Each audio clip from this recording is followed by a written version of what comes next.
Que le Seigneur soit avec nous ce matin. Amen.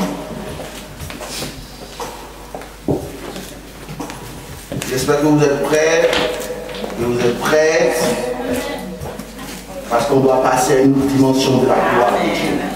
Amen. Amen. On doit passer à une autre dimension de la bénédiction de Dieu.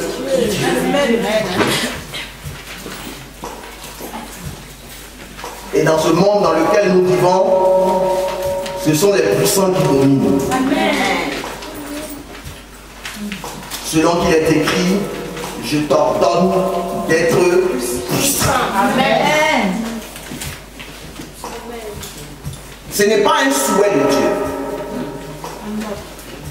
Ce n'est pas une prescription de Dieu. Mais c'est une ordre. C'est une injonction. C'est-à-dire que Dieu t'oblige d'être puissant. Comme le disait un ancien serviteur du diable, il dit Satan aime les puissants. Lui qui n'a point créé aucune chose, lui il aime les puissants. Maintenant est celui qui a créé toutes choses. C'est parce qu'il aime ça qu'il t'a créé puissant, qu'il t'a créé puissante. Mais cette puissance a été voilée par les yeux. Je me souviens quand j'étais encore plus petit, une fois ma mère est venue me dire qu'elle allait consulter et que le féticheur lui a dit que je suis son ami. Amen. Je sais que certainement dans le monde spirituel il a vu la puissance de Dieu qui était sur ma vie. Amen. Comme il dit à Jérémie, avant que tu ne sois dans le ventre de ta mère, je te connaissais. Avant que tu sortes, je t'avais déjà établi prophète des nations. Ce sont des choses qui sont déjà établies. Mais ce sont les conditions de la vie qui nous empêchent de rentrer véritablement et d'expérimenter la puissance de Dieu. Parce que si dans ce monde-là tu n'es pas puissant, tu seras dévoré comme une biche, comme un mouton. Amen. C'est pourquoi ton Dieu t'ordonne d'être puissant. Amen. Seigneur, je ne te demande pas de les ôter du monde, mais je te demande de les préserver du mal. Parce que s'ils sont préservés du mal, ils seront puissants. Amen. Paul dit, je viendrai vers vous. Je connaîtrai non vos paroles, mais votre puissance. Sûrement ce matin. Pour que l'homme de Dieu aille dans une autre dimension de puissance, il faille que son peuple aussi grandisse dans une autre dimension de puissance. Amen. Paul disait, puissiez-vous grandir pour que nous aussi nous soyons plus grands au milieu de vous. Pour que vous puissiez comprendre cet mystère de la puissance de Dieu. Pour que vous puissiez désemboûter ce que le diable a envoûté chez vous à la maison. Pour que vous puissiez combattre dans le monde spirituel sans utiliser autre chose que la prière puissante de la parole de Dieu. Parce qu'elle est une âme efficace, elle est une épée à tout tranchant qui sépare mouette et jointure. Corps et âme. Amen. Amen.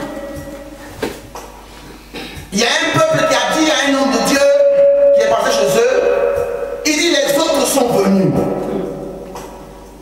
Ils nous ont montré qu'ils étaient puissants. Oui, Dieu les utilisait par les miracles, des prodiges. Mais quand toi tu es arrivé, tu nous as montré que nous sommes puissants. Je veux vous montrer que vous devez être puissants. Amen. Pour réussir dans votre affaire, là où vous travaillez, vous devez être puissants. Dans tout ce que tu fais, le premier jour où tu as accepté le Seigneur, tu dois savoir que tu dois être puissant. Sinon le diable va te dévorer. Il dit Pierre, le diable t'a réclamé pour te cribler comme du froment. Mais j'ai prié pour toi, parce que tu n'es pas encore prêt pour revêtir la puissance de Dieu. Mais vous recevrez une puissance.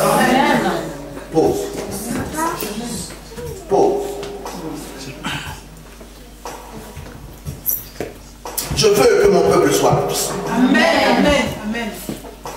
Ce sont les puissants qui gagnent dans ce monde. Ce sont eux qui gagnent dans ce monde. Ce sont eux qui réussissent. Et c'est à la recherche de puissance que les gens vont chez les marabouts, les féticheurs ou que sais-je encore. Ignorant que la vraie puissance est en eux-mêmes. C'est un potentiel. Ce n'est pas le cultivateur qui plante, sinon qui fait l'arbre qui est dans la graine. Non, lui ne fait que mettre la graine dans les conditions qu'il faut pour que la graine puisse pousser et devenir un arbre. Sinon, dans la graine de l'arbre, il y a l'arbre. Dans l'arbre, il y a la graine de l'arbre. Tu peux gaspiller la puissance que Dieu a mis à ta disposition avant le temps. Mais Dieu veut aujourd'hui que tu saches utiliser la puissance de Dieu pour le moment convenable. Amen. Nous devons apprendre à combattre nous-mêmes de manière spirituelle. Car les armes qu'il nous a données sont efficaces. Amen. Amen.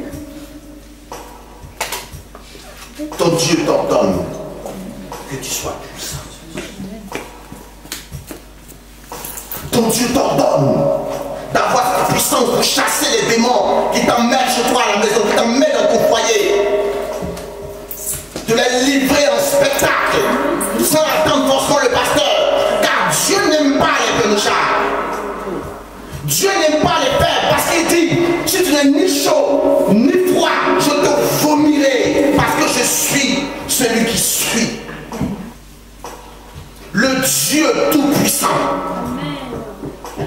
Mes enfants ne peuvent pas être sans puissance. C'est pas possible.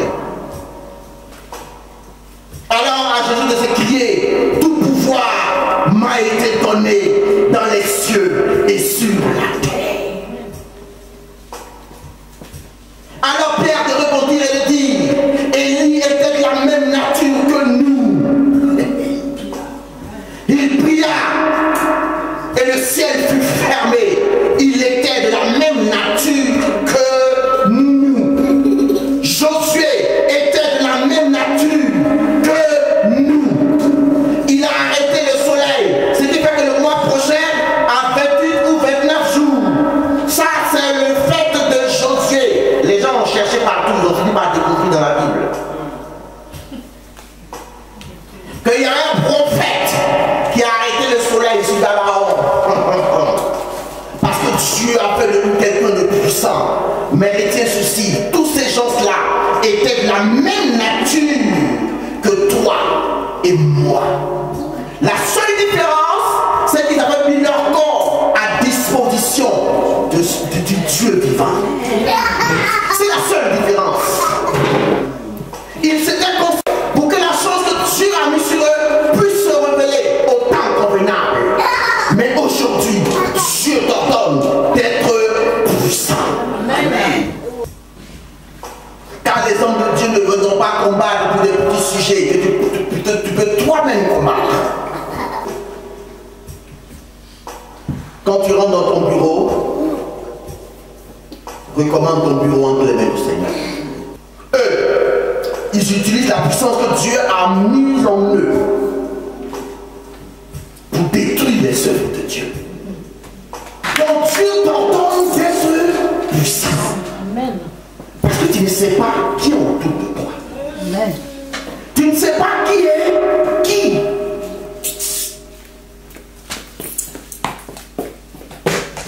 Vous savez, je bénis Dieu pour ça. Certainement, les autres personnes sont bénies Dieu pour la grâce que Dieu leur a donnée. Il y a d'autres, facilement, ils reconnaissent les sorciers. Dieu leur a fait cette grâce-là de voir qui est sorcier. Par contre, partout ils vont, ils voient. Quelques petites fois, Dieu me révèle, il me montre. Mais ce n'est pas mon problème. Amen, amen, amen.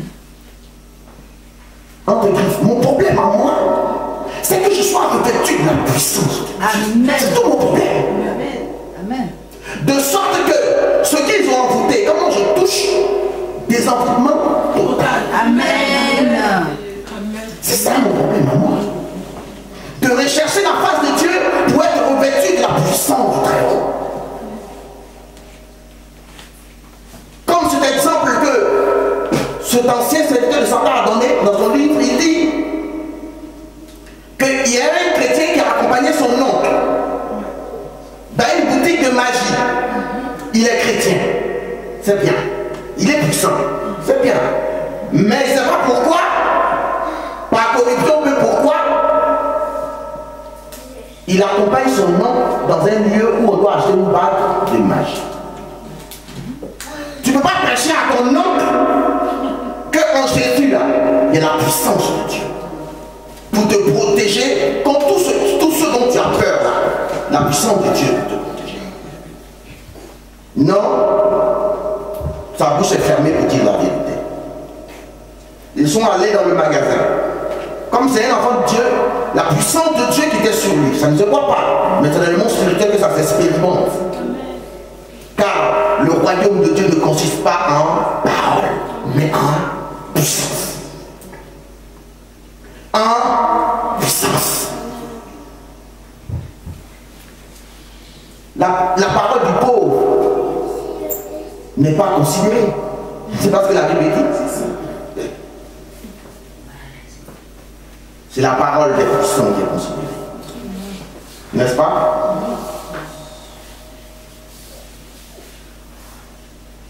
Et donc, la présence de l'enfant de Dieu dans le lieu de magie a désactivé tous les objets. Amen, amen, amen. Mais ensuite, le chrétien s'est retrouvé vide. Parce qu'il a posé un mauvais acte.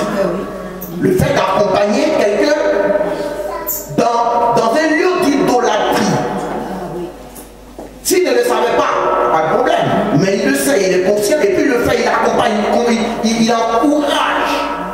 Et que lui-même, il n'est pas conscient de sa situation et de sa position devant Dieu. Amen. Je veux que ce matin, que tu sois conscient. Amen. Que Dieu veut que tu sois une femme de puissance, un homme de puissance. Amen. Parce que Dieu veut t'utiliser toi-même.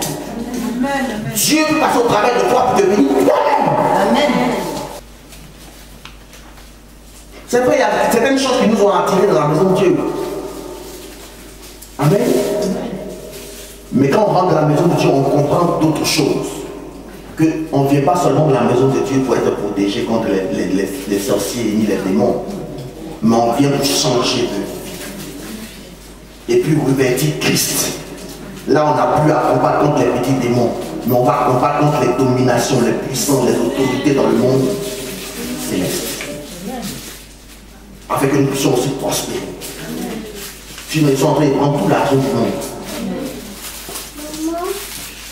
Pour inciter les gens à la prostitution, pour inciter les gens à vivre dans le péché, pour pouvoir avoir leur paix quotidien. Ça, c'est le but. Il dit, les portes du séjour des morts n'éprouveront point contre mon église. Mais quelle est cette église sur laquelle Satan ne pourra pas agir? C'est cette église-là qui est revêtue de la puissance. Amen.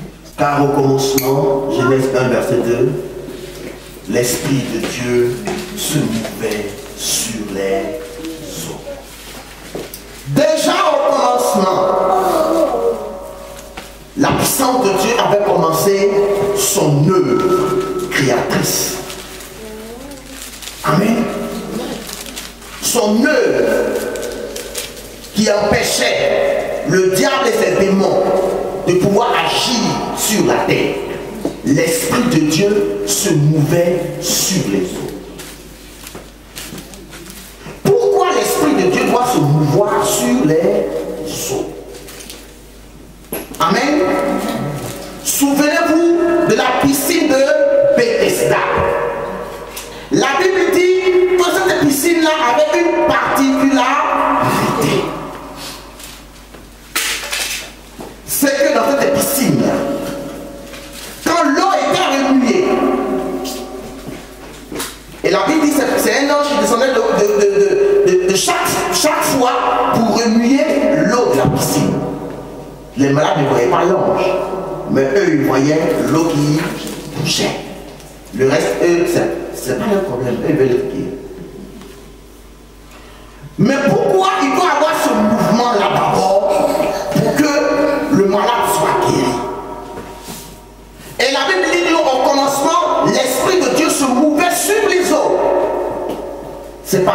le mouvement de l'Esprit de Dieu que la puissance de Dieu est créée, que la puissance de Dieu est manifestée. Vous comprenez? C'est dans l'activité, humainement parlant, l'activité bien faite, que nous réussissons dans nos affaires, dans notre commerce, dans notre travail. C'est dans l'activité. C'est pareil, c'est dans le mouvement de l'esprit que la puissance de Dieu est produite. Et la Bible dit, quand le malade se jetait dans la piscine, il retrouvait la guérison.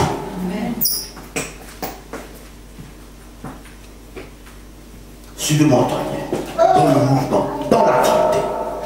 C'est-à-dire que tu peux avoir un don, tu peux avoir une certaine grâce, mais si tu ne mets pas ce don ou cette grâce à profit, tu ne pourras pas jouir des résultats de ce que tu as reçu.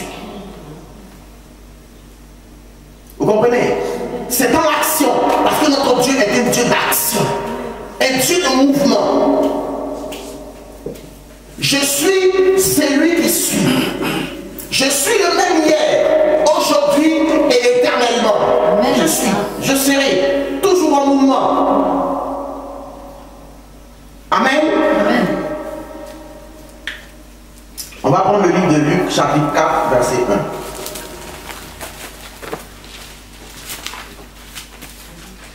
1. Luc, chapitre 4.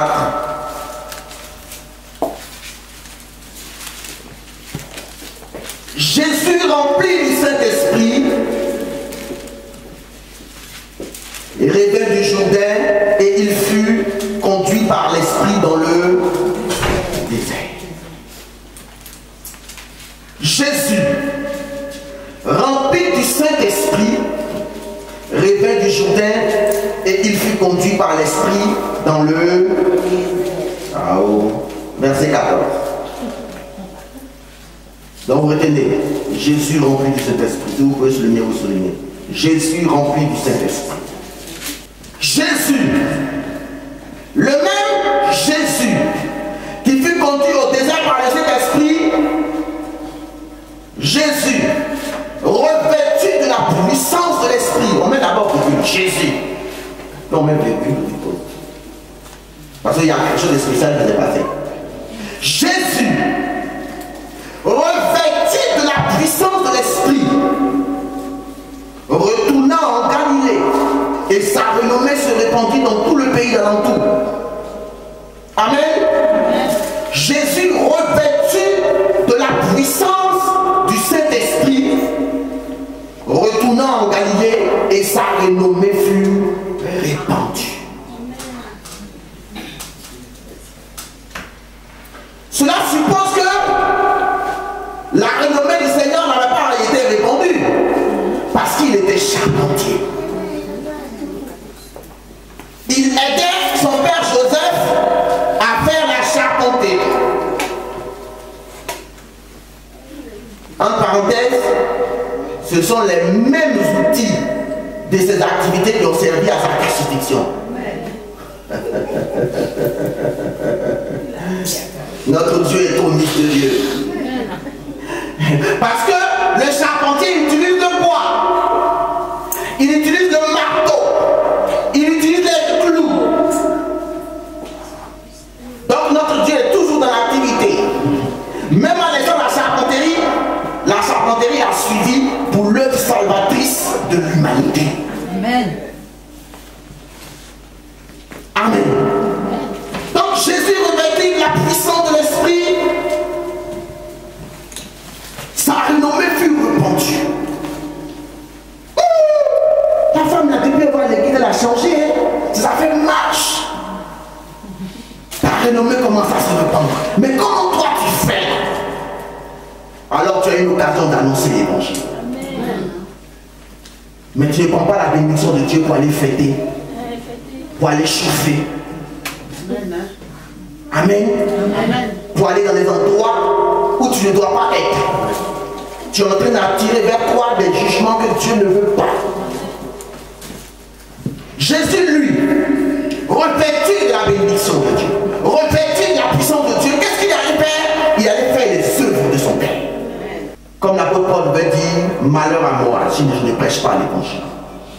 Et je tiens durement ma chair, parce que ma chair aime les plaisirs de ce monde. Mais dans le jeûne et dans la prière, je tiens durement ma chair, de peur qu'après avoir prêché l'évangile, après avoir écouté la parole de Dieu, après avoir chanté, joué au clavier, cotisé, faire des dîmes, je ne sois moi-même rejeté. Parce qu'on ne se moque pas de Dieu. On ne se moque pas de Dieu. Que ce soit pasteur, que ce soit apôtre, que ce soit ce que vous savez, on ne se moque pas de Dieu. L'apôtre Paul dit, celui qui dit qu'il a travaillé plus que tous, qui a été plus en activité que tous là, il dit que lui tient durement sa chair, de peur qu'après avoir fait toutes ces choses pour Dieu, il ne soit rejeté. Peut-être ou certainement, des gens ont aidé Noé à construire l'arche, tout en même se moquant de lui, mais ils coupaient quand même les arbres. Ils aidaient Noé, mais ils ne sont pas montés dans l'arche. Amen. Je reviens au sujet. La puissance de Dieu qui vient pour ses enfants. Les hommes de ce monde-là, ils sont à la recherche de la puissance, ils veulent être puissants. Ils cherchent l'argent pour être puissants, sans savoir qu'en eux, il y a la puissance qui peut leur donner l'argent. Et qui peut leur donner aussi accès au royaume des puissants. Car le royaume de Dieu ne consiste pas en parole, mais en puissance. Amen. Donc Jésus rempli de cet esprit, puis conduit au désert. Jésus retourne du désert, la Bible dit, revêtu de la puissance de Dieu. Lui qui est Dieu, manifesté en homme, en chair. Pourquoi a-t-il besoin d'être revêtu de la puissance de Dieu? Mais Jésus plutôt, il suit le processus pour nous montrer que c'est comme ça. C'est une condition sine qua non. C'est une condition obligatoire. Là où tous les enfants de Dieu doivent passer. Il a revêtu le corps humain pour nous montrer comment l'homme doit marcher. Pilate a posé la question, qu'est-ce que la vérité? Jésus n'a pas répondu. Mais Pilate lui-même a fini par se répondre à lui-même. Il dit, voici l'homme. Car la vérité, voici Christ. C'est lui qui est la vérité. C'est lui qui est le modèle qu'il faut suivre. Amen. Lui, il a eu besoin d'être revêtu de la puissance de Dieu. Si cela est arrivé au bois vert, quand sera-t-il pour le bois sec? Si le bois vert a eu besoin d'être revêtu de la puissance du Très-Haut, quand sera-t-il pour le bois sec s'il n'est pas revêtu de la puissance de Dieu? Il sera consumé par le diable. Voici ce qui va arriver. On va prendre Luc 24, verset 49. Et voici, encore une pause, parce que c'est quelque chose de spécial qui arrive. Et voici, j'enverrai sur vous ce que mon Père a promis. Mais vous, restez dans la ville jusqu'à ce que vous soyez revêtus de la puissance carnelle. Voici, verset 49, Luc 24, verset 49. J'enverrai sur vous ce que mon Père a promis, mais vous, restez dans la ville jusqu'à ce que vous soyez revêtus de la puissance d'en haut. Ne bougez pas. Ne bougez. Tout le monde n'a pas qu'à bouger. Ne bougez.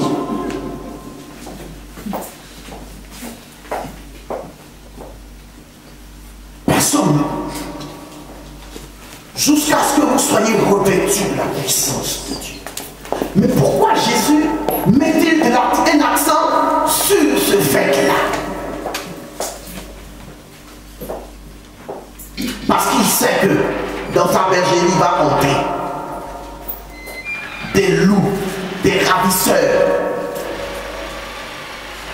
des mercenaires vient donc tromper son peuple. Mais son peuple a besoin d'être revêtu de la puissance de Dieu pour reconnaître les œuvres du diable et pour détruire les œuvres du diable. Oui. Pour contaminer leur maison de la puissance de Dieu. Et tout ce qu'ils touchent, tout ce qu'ils font, contaminer cela de la puissance de Dieu. Souvenez-vous, la Bible dit que Paul, Pierre et les autres étaient tellement en mouvement. Ils faisaient tellement l'œuvre de Dieu, prêchant l'évangile, allant de ville en ville, de village en village, de nation en nation. La Bible dit que tellement ils étaient en action, la bonne action de Dieu, prêchant la parole de Dieu dans sa vérité, dans sa véracité, qui n'avaient même plus besoin de prier pour les gens. Seulement les linges ou des objets qui avaient touché leur corps, lorsqu'on appliquait cela aux malades, les malades étaient guéris. Parce que la puissance de Dieu venait à déborder sur leur vie. Elle contaminait tout objet qui était en contact avec leur corps. Souvenez-vous, la Bible dit que les eaux d'Élysée ont ressuscité un mort. Ce n'est pas une fable, c'est une vérité. Et notre Dieu continue de faire toujours les mêmes choses. On m'a parlé d'un homme de Dieu qui dans son ministère au départ, quand tu vas le voir, j'ai mal là-dedans, il prie, tu meurs.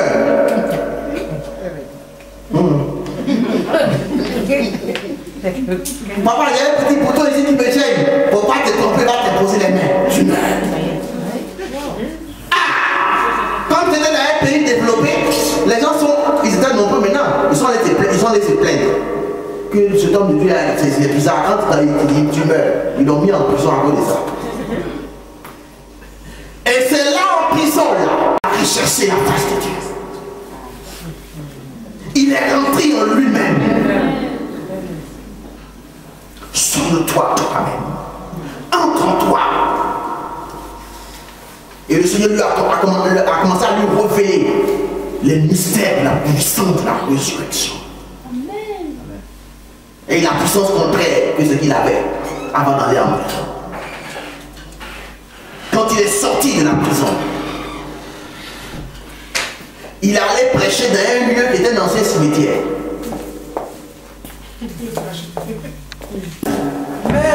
Amen, amen. Oui. Son église était composée des gens qui sont revenus à la vie. Amen. Une fois, on l'avait invité dans un autre pays. On l'appelle de ce pays-là et on lui dit que ta fille est décédée. Il dit ok, j'ai compris. Il prend son avion, il revient, il va à la mort. J'ai oublié le nom de sa fille. Il touche sa fille, il dit papa est arrivé, allons à la maison. Amen. Amen. Papa est arrivé, allons à la maison. Comme l'apôtre Paul avait dit, son âme est encore en lui. Celui qui était assis à la fenêtre pendant que les autres écoutaient la parole de Dieu, dedans lui il était assis à la fenêtre, un pied dehors, un pied dedans, il est tombé. Il a été vomi. Et heureusement que la puissance de Dieu était encore là pour confirmer la parole que Paul a enseignée pendant toute la nuit. Paul l'a regardé. La vision de Dieu lui a été offerte. Il dit son âme est encore en lui. Il n'a pas prié pour lui. Il a continué à enseigner. Lui-même il s'est réveillé. Désormais, il va pour lui. Amen. Amen. Dieu nous veut puissant. C'est ce que je veux te dire ce matin. Dieu te veut puissant. Je peux vous partager de l'huile chaque dimanche. Vous allez asperger vos fauteuils, votre maison, vous allez quoi asperger. Oui, je peux le faire. Mais je ne vous apprends rien. Je ne vous fais pas du bien. Parce que Dieu veut que vous me puissiez expérimenter des dimensions de sa puissance. Les Chinois l'ont bien compris. On n'a pas aux gens à pêcher du poisson. Sinon, si tu continues de leur donner du poisson, un jour, le poisson va venir à manquer. Et comment tu feras? Apprends-les.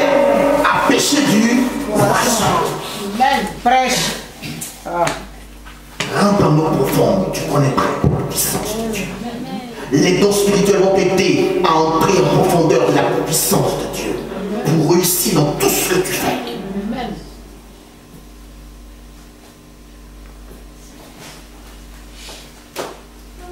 Et voici,